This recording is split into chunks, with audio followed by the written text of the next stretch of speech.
नमस्कार, welcome to career 247। मैं हूं प्रशांत धवन। नाउ पूरी दुनिया यकीन नहीं कर पा रही कि the president of United states of America ने दुनिया भर के लीडर्स के बारे में ऐसी स्टेटमेंट दे दी। आप देखोगे इसको आज के समय American media, Indian media, European media, middle eastern media, हर कोई इस बात को कवर कर रहा है कि डोनाल्ड ट्रंप ने ओपनली ये कह दिया कि वर्ल्ड लीडर्स आज के समय मेरे सामने चापलूसी करने को मजबूर हैं।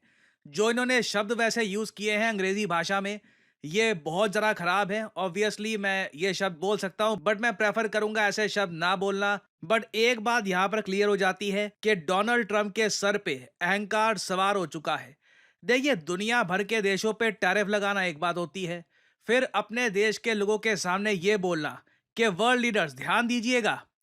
इन्होंने ये नहीं कहा कि कोई ट्रेड ऑफिशियल्स, बिजनेसमैन, स्पेसिफिकली इन्होंने बोला है दुनिया भर के सारे वर्ल्ड लीडर्स आज के समय इनके सामने मिन्नतें कर रहे हैं। ये किसिंग माई, ये जो इन्होंने शब्द यहां पर यूज किए हैं, इनकी वीडियो आज के समय काफी वायरल हो चुकी है और मैंने देखा है कि कई अमेरिकन ही अपने प्रेसिडेंट की आलोचना कर रहे हैं और वो ये कह रहे हैं कि देखो, ऐसी भाषा तो नहीं बोलनी चाहिए। इससे literally United states of America पूरी दुनिया को खुद का दुश्मन बना रहा है। in the history of our country. And don't let some of these politicians go around saying, because I'm telling you, these countries are calling us up, kissing my. They are, they are dying to make a deal. Please, please, sir, make a deal. I'll do anything. I'll do anything, sir.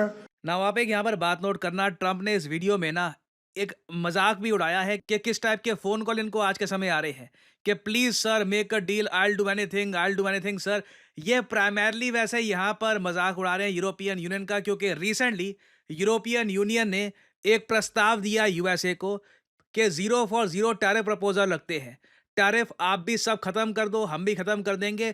Trump ने उसको भी reject कर दिया। Trump अब उसके ऊपर कह रहे हैं कुछ इनको $350 बिलियन चाहिए, क्योंकि यूरोप ने यूएसए के साथ बहुत बुरा किया है और यूरोपियंस अमेरिकन गाड़ियां परचेज करते नहीं है। क्योंकि रिसेंटली आपको पता होगा जो इलॉन मस्क की कंपनी है टेस्ला, उसकी सेल्स यूरोप में बहुत ज़्यादा गिर गई है। इसका रीज़न सिंपली ये नहीं है कि टेस्ला की गाड़ियां यूरोपियंस को पसंद नहीं आ रही।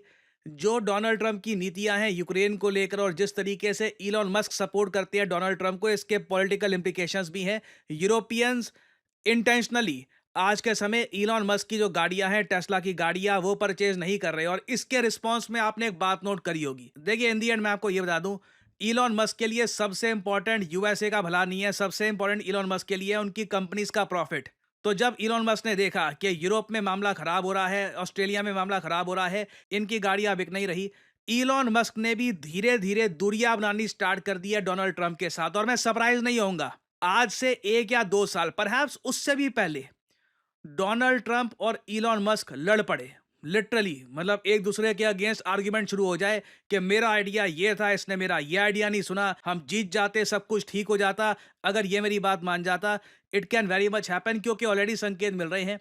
डोनाल्ड ट्रंप प्रेशर में है। जो भाषा ट्रंप ने यहाँ पर यूज करी है ना कि जी मेरे सामने लोग भीख मांग रहे हैं, गिड़गिड़ा रहे हैं और ये जिस तरीके से एक्टिंग कर रहे हैं वर्ल्ड लीडर्स की, ये एक कॉन्फिडेंट आदमी की भाषा नहीं है। ये एक ऐसी आदमी की भाषा है जो अपनी जनता को कह रही है, मानता हूं स्टॉक मार्केट गिर रही है, मान रहा हूं तुम्हारी इन्वेस्टमेंट्स 401 के या फिर जो भी और तुम्हारे एसेट्स थे उसकी वैल्यू कम हो रही है और इन्फ्लेशन लगातार बढ़ती जा रही है, मगर मैं तुमको ये बता दूं, दुनिया भर के देश हमारे सामने गिड़गिड़ा रहे हैं। ये जो स्टेटमेंट थी ना, ये बाहर के देशों के लिए कम थी, अमेरिकन पब्लिक के लिए ज्यादा थी कि मेरे अगेंस्ट प्रोटेस्ट मत करो, मेरा साथ दो, मैं सही दिशा में लेकर जा रहा हूं। मगर लग नहीं रहा कि ट्रंप दुनिया को, एक्चुअली इवन यूएसए को भी सही दिशा में लेकर जा रहे हैं, क्योंकि बॉन्ड यील्ड बढ़ती जा रही है। एक ध्यान से बात सुनना, बॉन्ड यील्ड बढ़ती जा रही है। अब यहां पे आप कहोगे तो, वेल समझाता हूं आपको। डोनाल्ड ट्रंप ये मान के चल रहे थे कि अगर ये स्टॉक मार्केट को क्रैश करवा देंगे, ये टैरिफ वॉर वगैरह जो भी ये कर देंगे, इससे बॉन्ड यील्ड कम हो जाएगी और यूएसए का जो इंटरेस्ट रेट की पेमेंट है ये कम हो जाएगी। समझाता हूं आपको। बॉन्ड यील्ड मतलब यूएसए ने जो ट्रिलियंस ऑफ डॉलर्स का कर्ज ओढ़ रखा है ना, उस कर्ज में कितने प्रतिशत की यील्ड, मतलब कितने प्रतिशत का इंटरेस्ट रेट ये यूएसए को पे करना होगा, ये होती है बॉन्ड यील्ड। अब ये बढ़ती जा रही है। बॉन्ड यील्ड जो है ये कम नीचे नहीं आ रही। डोनाल्ड ट्रंप के जो ट्रेजरी सेक्रेटरी हैं ये चाहते हैं कि बॉन्ड यील्ड नीचे आ जाए ताकि यूएसए का ज्यादा पैसा इंटरेस्ट पेमेंट में ना जाए।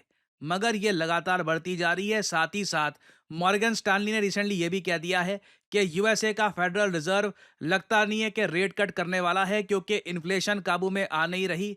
तो डोनाल्ड ट्रंप का अभी के लिए मैं कहूंगा जो जुआ है, ये फेल होता हुआ दिख रहा है। अगर ट्रंप बुरी तरीके से फंस गए कि ट्रेड वॉर कर दी, चाइना नहीं माना, यूरोपियन यूनियन के साथ कोई डील नहीं हुई, इंडिया के साथ भी जो डील अभी चल रही है ना, इसमें बातचीत होगी, ये डील आराम से लग रहा है कि साल के अंत में कंक्लूड होगी मोस्ट प्रोबब्ली, क्योंकि बहुत से इश्यूज यहाँ पर डिस्कस करने वाले हैं। बाकी देशों के साथ भी जो डील है, अभी तक कुछ फाइनलाइज वहां पर कुछ सुनने में आया नहीं है कि कुछ फाइनलाइज हुआ है। तो मान लो डोनाल्ड ट्रंप किसी मेजर इकोनॉमी के साथ कोई ट्रेड डील भी नहीं कर पाते, टैरिफ की वजह से इन्फ्लेशन और बढ़ जाती है, साथ में बॉन्ड यील्ड भी बढ़ जाती है, तो मतलब कि यूएसए की जो पोजीशन थी ना, उसको इंप्रूव करना तो छोड़ो, डोनाल्ड ट्रंप यूएसए को और ज्यादा खराब पोजीशन में खड़ा कर सकते हैं, जिससे मैं आपको बता दूं एक ग्लोबल आर्थिक संकट आ सकता है, रिसेशन मोस्ट प्रोबब्ली आ ही जाएगी। और फिर आप देखोगे ग्लोबल स्टॉक मार्केट्स गिरेगी, इन्फ्लेशन यूएसए में रिकॉर्ड लेवल पर पहुंच जाएगी, और लोग जेन्युइनली सोचेंगे कि डोनाल्ड ट्रंप ने इतना बड़ा जुआ खेल कैसे दिया यूएस की इकोनॉमी के साथ, और ये हार भी कैसे गए। और इसलिए आपने देखा होगा ट्रंप के बारे में ऐसी मीम्स बहुत सारे लोग पब्लिश कर रहे हैं, रीपोस्ट कर रहे हैं, जहां पर पुतिन बैठे हैं, ऊपर ट्रंप की फोटो लगी हुई है, नीचे लिखा है एम्प्लॉय ऑफ द मंथ, इस महीने का सबसे बढ़िया कर्मचारी, जितना काम इस आदमी ने किया है किसी ने नहीं किया होगा। सो अगेन आने वाले मैं आपको बता दूं कुछ महीने ये एरा डिफाइनिंग हो सकते हैं, और इसका इम्पैक्ट कई दशकों तक महसूस किया जाएगा। कुछ अपडेट्स आती है तो मैं आपके लिए अपडेट्स लाता रहूंगा। और फाइनली यहाँ पे आप लोगों से मैं एक सवाल भी पूछूंगा। क्वेश्चन यहाँ पर यह है कि वो कौन सा देश है जिसने रिसेंटली प्रधानमंत्री मोदी जी को मित्र विभूषण का अवार्ड दिया है। ये है यहाँ पे आपकी ऑप्शंस: श्रीलंका, जापान, नेपाल या भूटान। कमेंट सेक्शन में करिए उत्तर। जो लोग देंगे सही आंसर उनकी कमेंट को मैं दे दूंगा हार्ट, ताकि बाकी लोग समझ पाएं कि सही उत्तर क्या है। और फाइनली यहाँ पर मैं ये भी ऐड कर दूं कि जैसे कि आप लोग जानते हैं कि एक्सिस बैंक और करियर 247 मिलके आपके लिए लेके आए हैं द पीबीआरएम प्रोग्राम। इसके अंडर आप एक्सिस बैंक में एक डेप्यूटी मैनेजर के रूप में ज्वाइन कर सकते हैं।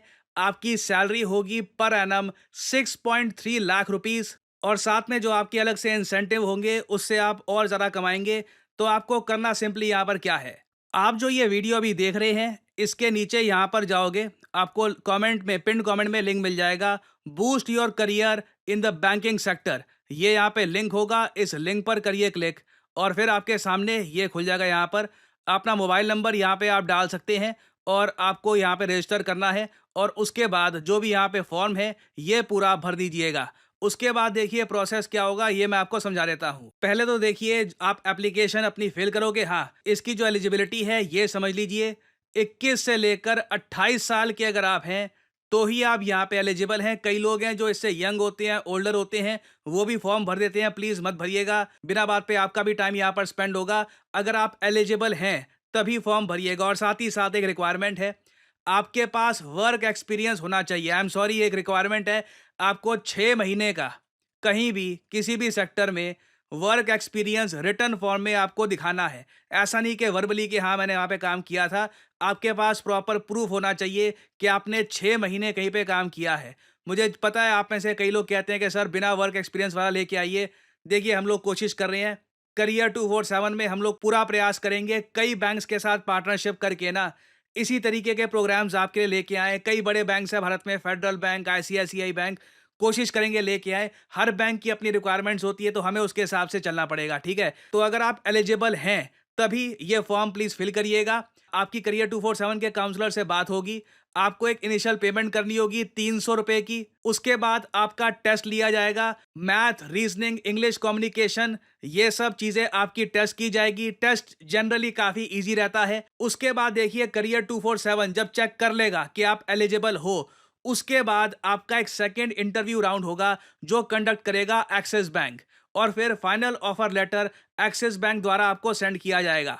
और इस प्रोग्राम की देखिए आपको एक फीस भी भरनी होगी, 2 लाख रुपीस पर जीएसटी। मगर ये जो फीस है ये आप लोन के थ्रू भी भर सकते हैं, और जो ऐसे आपको स्टाइपेंड मिलना शुरू हो जाएगा 3rd और 4th मंथ से ही, उससे ही आपकी अर्निंग शुरू हो जाएगी। और जो आपकी सैलरी होगी उसमें कुछ ही महीने में आप जो ये अमाउंट है प्रोग्राम का ये पे ऑफ कर सकते हैं। क्योंकि देखिए इस प्रोग्राम के अंडर आपकी 4 महीने की ट्रेनिंग भी करेगा एक्सिस बैंक। याद रखिएगा, ये एक प्रॉपर प्रोग्राम है। ऐसा नहीं है कि सीधा एक छोटा-सा प्रोसेस कर दिया, एक एग्ज़ाम दे दिया, डेप्यूटी बैंक मैनेजर बन गए। आपको 4 महीने ट्रेन करेगा एक्सिस बैंक। एक कॉम्प्रिहेंसिव प्रोग्राम है, एक आपका प्रॉपर तरीके से करियर स्टार्ट होगा। तो अगर आप इंटरेस्टेड हैं, एलिजिबल हैं, तो बिल्कुल एनरोल कर सकते हैं आप इस प्रोग्राम में। और इसी नोट के साथ ये है वीडियो का अंत। Thank you for listening and as I always say, may the gods watch over you.